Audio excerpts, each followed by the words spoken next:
Hey everyone, and welcome. Today, we're diving deep into the epic story of Spain. It's an incredible journey of how one piece of land went from being this constantly contested territory to a global superpower and then into the complex modern nation we know today. So, how on earth did that all happen? Well, the whole fascinating history of the Iberian Peninsula really boils down to one massive question. How did this one chunk of land, kind of tucked away on the edge of Europe, become the center of not one, not two, but three completely different world-spanning empires?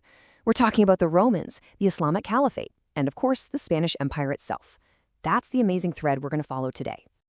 So, to get our heads around how those massive empires could even take root, we've got to go way back to the beginning. We need to look at early Iberia, a land that was pretty much defined by a constant revolving door of different peoples and powers.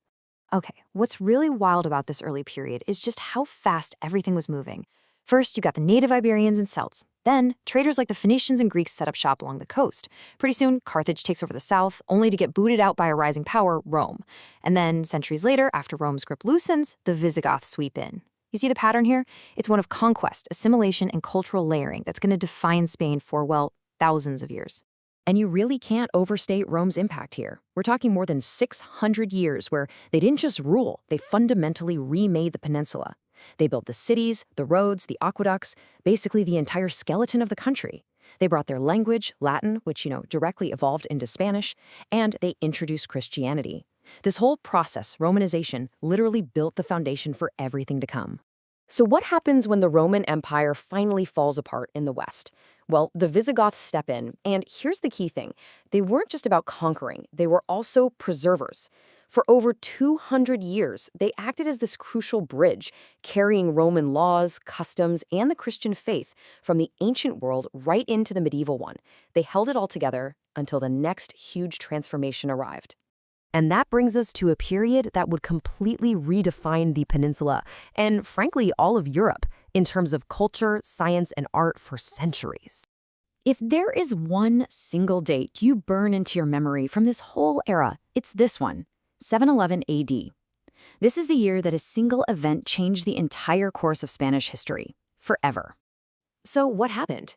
An army of Muslim Arabs and Berbers crossed the narrow strait from North Africa. Now, the Visigothic kingdom was in the middle of a messy civil war, which was the perfect opening. They won a huge battle, and then in just a handful of years, they swept across almost the entire peninsula. It was an astonishingly rapid conquest. And what they built was called Al-Andalus. Under the leadership of the Caliphate of Córdoba, this place became one of the most advanced societies on the planet. I mean, while much of Europe was in what some people call the Dark Ages, Córdoba was this glittering city with massive libraries, universities, and incredible breakthroughs in science, medicine, and philosophy. It was a true beacon of learning. This era often gets a special name, La Convivencia, or the coexistence. And for a good while, it was a place where Muslims, Christians, and Jews lived together.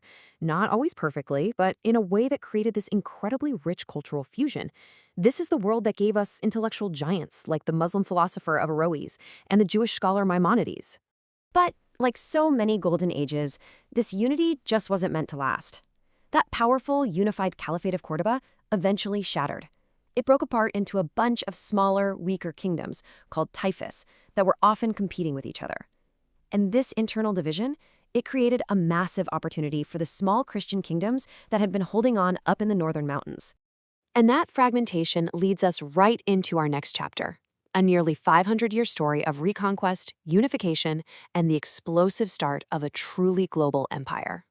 And this chart right here, it shows you the turning point perfectly. For centuries, the Christian Reconquista was this slow, painful slog south. But then came 1212 and the Battle of Las Navas de Tolosa. A coalition of Christian kings won a huge, shattering victory. I mean, look at the difference. After that single battle, the momentum completely flipped, and most of Al-Andalus fell to Christian armies within just a few decades. So, if 7-1 was the year that opened the door to Al-Andalus, then 1492 is the year that slammed it shut, and, at the same time, launched Spain onto the world stage like a rocket. You could argue it's the single most important year in the nation's entire history. It's just wild to think about it all happening in one year. First, the Catholic monarchs Isabella and Ferdinand finally conquered Granada, the very last Muslim stronghold. That was the end of the Reconquista. At the same time, they decided to fund a voyage by some guy named Christopher Columbus, which, oops, would end up connecting two halves of the world.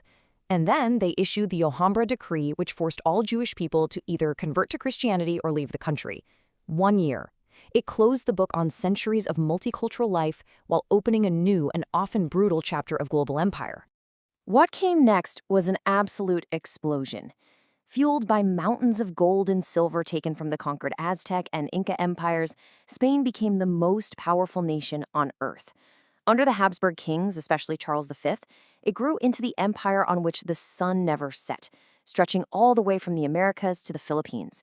But all that power came with constant challenges, from fighting the Protestant Reformation to the legendary defeat of the Spanish Armada in 1588. But as we all know, empires rise, and eventually they fall. For Spain, the decline was long and it was painful.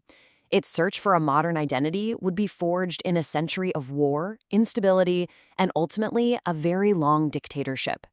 The 1800s were just brutal for Spain. It's one blow after another. It kicks off with Napoleon invading. And while Spain is fighting for its own survival, its American colonies see their chance and fight for independence. By 1825, the vast empire is basically gone.